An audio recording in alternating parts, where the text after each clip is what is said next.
Hello! I'm Artemis_anime, and today I am reading A Robin's Nest by SilvermistAnimeLover.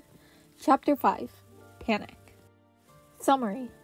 A familiar purple-haired child makes his debut. The alarm goes off, and next chapter will be the USK. Yep. And I totally did not almost forget to update. It's WED, right? When Izuku and Kirishima had gotten the text from Ida, Kaminari, and Uraka stating that they'd wait for them inside the building, the two were understandably confused. Until they saw the horde of reporters at the gate. Oi, are we really expected to go through that? Izuku shook his head in disbelief. How did the heroes deal with this crap? Maybe he really would go underground like Aizawa-sensei. I guess there's just two ways about it. Kirishima looked just as uncomfortable as Izuku as they headed towards the crowd. What is it like to have All Might as the teacher? One reporter asked as she shoved her mic in Izuku's face. Do you harass all kids like this? Or just UA students? Izuku smirked. But if you want to comment, he discreetly gestured for Kirishima, and a weird purple-haired kid scooted past while he was distracted the reporters. President Mike is an amazing English teacher. I mean, look at how proficient I've become in just one day of teaching. He grinned as he spoke in English. The reporters blinked in shock as he switched to German. Sorry, but I've got class to get to. He waved goodbye as he made his escape while they floundered in his abrupt language switch. Nice save, man. Kirishima high-fived him. Thank you for helping me get through that, the new kid said. No problem, Izuku grinned. I'm Midoriya Izuku, by the way. Kirishima Ichiro. Shinso Hitoshi. General Education. Good to meet you, Izuku grinned, but his grin faltered when Shinso glowered at the emblems on their uniforms. You're in the hero course, he stated. Yeah, class 1A, Izuku nodded. Must be nice, being born so blessed. He stated it so calmly, and Izuku felt his ire spike. Kirishima stiffened, shooting Izuku a worried look. Come on, Kirishima. Let's get to class, Izuku stated. He was not in the mood to deal with this right now. Shinzo glared. You're just like everyone else. Just because you were born with heroic quirks. Everything was handed to you on a silver platter. Well, Shut up! Izuku snarled, startling both Shinzo and Kirishima. Normally, his fuse was a lot longer, but he'd just learned that his father was coming home a week sooner than expected, and Izuku was already on thin ice. He knew he was in for a serious beating. His father hated heroes. Don't talk like you know everything. You want to hate me for being born a certain way? Trust me, that's nothing new. If you want to be angry with me for all the hard work and training I've put in to be here. Curse my name for the blood, sweat, and tears I've spilled to come this far. But don't you dare accuse me of getting here on a fucking golden ticket. With that, Izuku spun around and started walking towards the building. The fuck do you know? Shinzo glared at Izuku's back. Do you have any idea what it's like? I was born with a villain's quirk. No quirk is villainous, just like no quirk is heroic, Izuku stated calmly, his earlier anger finally under control. He turned and looked at Shinzo with cold determination. You decide what your quirk is worth, just like I decide what I am worth.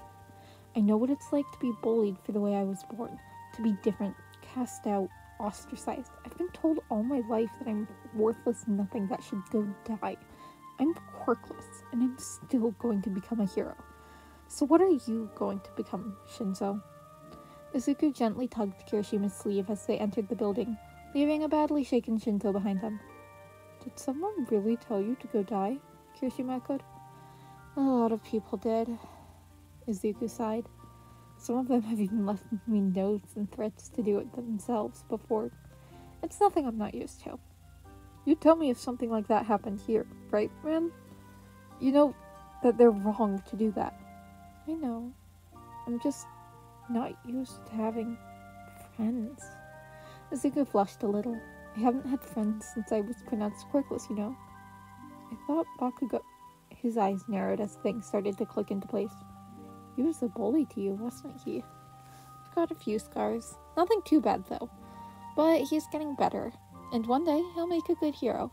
I'd appreciate you not telling the others about this, though. They'd worry too much. As long as you tell me or Aizawa-sensei if he pulls any crap. You got it? You aren't alone anymore, Midoriya. He ruffled Izuku's soft green hair. Izuku. Call me Izuku. Then call me Ichiro. He grinned. Hey, Ichiro-kun. How in the world did this happen? Izuku questioned himself as he stood before his class. He'd only gotten 6 votes to become class rep. Even Yaoyorozu only got 2, and everyone else got 1 or 0. Izuku himself had voted for Yaoyorozu, so that meant that even if all 4 of his friends voted for him, 2 other people voted for him as well. English was fun. He was assigned several worksheets in English, French, and German to complete by the end of the week. Plus, as an extra credit assignment, he was to translate 1 paragraph from Japanese to Latin, and another from Latin to English. Where Yamada-sensei had found a Latin paragraph, Izuku wasn't sure. And history to modern English with Cementos was interesting, as he'd gotten his essay results back from a rather impressed sensei. Not many students can write an essay about World War II with this much detail, even with research, let alone off the top of their heads, he praised quietly, making Izuku flush. He'd never handled periods well, having grown used to being admonished or put down. Insults and bullying? He could handle that. Joker? Bring it. Vigilante work on 2 hours of sleep in as many days? Nothing he wasn't used to, but heaven forbid someone should compliment him. By lunch, Izuku was exhausted and not looking forward to All Might's class that afternoon. If the last one was anything to go by, he was going to end up in Recovery Girl's office. Again. And he had the feeling that Aizawa-sensei would kill him if that happened. Or kill All Might. He was excited for tonight. He and Aizawa were going to go patrolling for the first time. The paperwork had finally been sent through, and Aizawa was going to take him down to the police station to assure them that he was no longer a wanted vigilante. But he had to survive the school day first. Ugh. You okay, Midoriya? Uraraka asked as the group of 5 sat down. Bakugo burned your legs pretty badly yesterday, right? Yeah, Recovery Girl fixed me up. Her quirk is amazing. It accelerates a person's natural healing, which is why you feel so tired afterwards, because her healing requires stamina. And if you're hurt too badly, then her quirk could actually kill you. But he cut himself off, turning red. Sorry, I just really like quirks. I think it's amazing how you can analyze someone's quirks so thoroughly, Ida announced, with excitement. Izuku looked up when he sensed someone heading over to their table. Shinzo came to a stop next to Izuku and shifted uncomfortably. Before Izuku could say anything, Shinzo bowed. I wanted to apologize for earlier. I was in the wrong. I had no right to assume or judge. You got to where you are now because you put in the work I was scared to do. You deserve to be a hero. Izuku blinked. You could raise your head, you know. Shinzo stood. Why not sit down and join us for lunch? He offered. I'm not mad anymore. It's all good. He smiled. Sorry I snapped at you. I just had a bit of a rough morning is all. But what? Shinzo looked bewildered. That's just how he is. Midori doesn't stay mad that long. Kaminari grinned. So sit down and introduce yourself. I'm Kaminari Denki. Shinzo sat down, and before long was pulled into a group of friends. Izuku smiled. Well, that's one person I saved from isolation. Uraraka had just finished explaining what happened during yesterday's training exercise. And he wasn't punished? Why am I not surprised? Shinzo shook his head. Because people with flashy, powerful quirks tend to get free passes. Izuku shrugged as he shook his head. He was glad to have one person in the group who could relate to his views on how skewed society was as a whole. Somehow they'd gotten onto the topic of why everyone wanted to be a hero. Heroes are so manly. They protect everyone and keep the peace, Kirishima grinned. Yeah, and they're so cool, Kaminari grinned. Besides, what good are our powers if we can't protect anyone? I come from a family of heroes, Ito piped in. Ever heard of Ingenium? A few people perked up and nodded excitedly. That's my older brother. I want to be like him one day. He's my inspiration. My reason isn't nearly as noble as all of yours, Uraraka flushed. To be frank, I'm in it for the money. Money? Shinzo wasn't impressed. Neither was Izuku, to be honest. My parents run a construction company. It's a very hard job, and I want to make a lot of money so they don't have to work so much. Then they can retire young and go vacationing all the time. She smiled. Ah, then that's different, Shinzo nodded sagely. You want money for someone else's sake. Why do you want to be a hero, Shinzo? Uraraka tilted her head. My quirk is brainwashing. He hesitated, like he was expecting a backlash for it. That's so cool, Izuku grinned. You can save so many people with that. Hostage situations, shooting negotiations, even helping out in rescue operations by keeping small children quiet, or guiding people out of danger. I've never had someone tell me that before. Shinzo looked so startled by the encouragement and support, even as the other hero students grinned in agreement. All my life, people have told me I'm a villain, because of my quirk. Even my own parents refuse to talk to me, because my quirk is response-based. But I've always wanted to be a hero. You can't help what your heart wants. He smiles wistfully for a moment. And you, Midoriya? As you said, Shinzo, you can't help what your heart wants. I was born quirkless, and I was officially pronounced such. I got bullied, badly. All of my life, people have laughed at my dream and put me down for it, even though All Might told me it was a fool's dream, and I should do something. But when I was younger, I met my mentor. He believed in me and trained me to become a hero. Izuku smiled for a moment.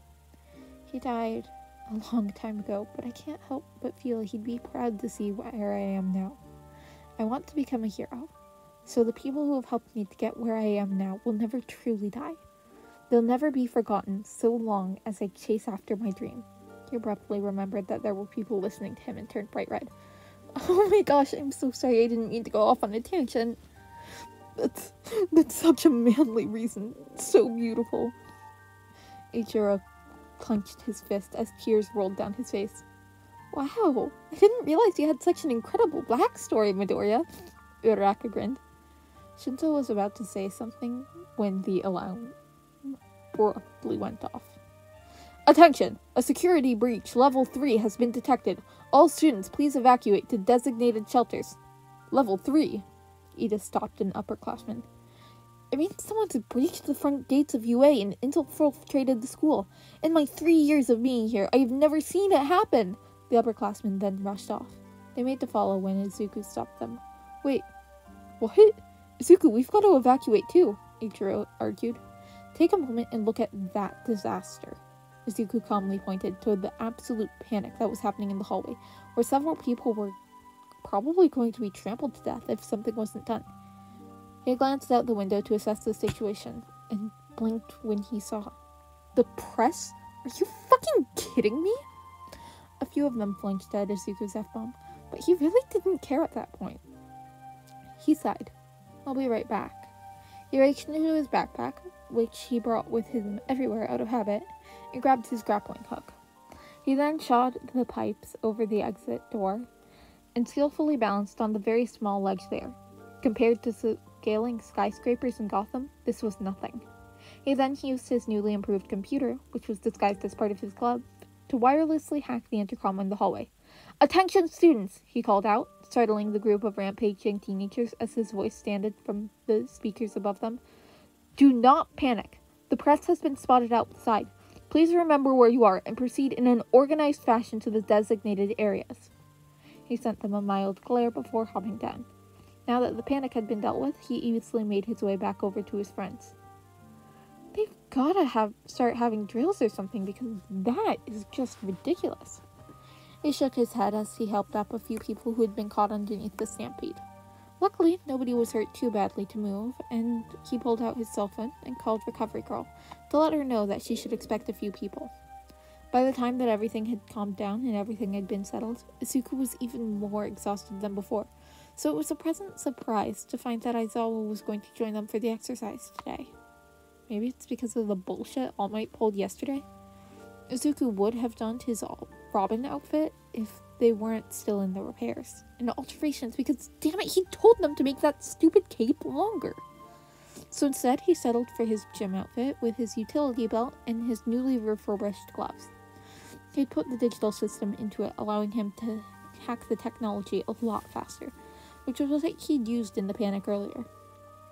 On the bus, Izuku found himself enjoying a conversation with Atsui, pleasantly surprised to find them teasing Bakugo. When the bus came to a stop, he, as class rep, guided everyone out. The moment his foot hit the soil, a strong feeling of wrongness churned his stomach. He knew something was going to go south today. "Sensei," he stated quietly, making sure the other students couldn't hear him. "Midoriya?" He raised an eyebrow. Izuku wondered how the man hadn't picked up on the feeling of wrongness. "My gut is screaming at me right now. Something's wrong here." 13 and I are both here, and All Might should be here any minute, he reassured him. "Please, be careful," Eraser had. Izuku sent his teacher a meaningful look, and Heizawa stiffened at the use of his hero name. "You as well, Robin." And on paranoid instinct, Izuku sent a text to the only other UA staff members he had in his contact, because he doubted Recovery Girl would be much help right now, when she was dealing with some of the aftermath of the panic earlier. "Yamada, I have a bad feeling. If, in 10 minutes, you cannot get a hold of either myself or Heizawa-sensei, you can assume something is gravely wrong." He made sure the message went through before joining the rest of the class in the unseen simulation join. And that was Chapter 5, Panic, of A Robin's Nest by SilvermistAnimeLover. I'm sorry if this chapter was particularly chopped off or stumbly. Thank you all for listening and being willing to put up with that. And I will see you guys next week. Bye!